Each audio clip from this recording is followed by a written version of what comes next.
It's been going well today. I'm still cleaning out underneath the rubber.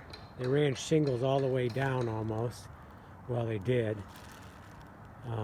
Kind of crazy, but that's what they did. So I'm trying to clean out underneath there.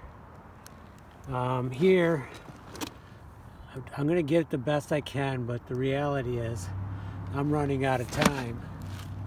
So I'm going to go ahead and nail these boards here so I have all my boards nailed. I only have about 1.5 to do. And then I will do a little bit more cleaning underneath the rubber.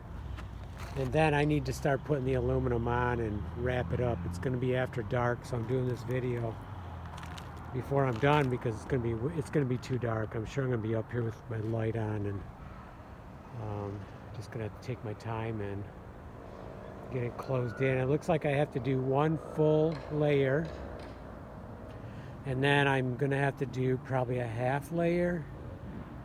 I'm not sure. Or maybe I'm going to do 2 full layers and bring it right down. I'm not sure yet. Definitely doing 1.5, probably 2.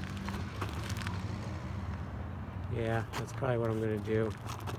Okay, I need to get working and wrap it in.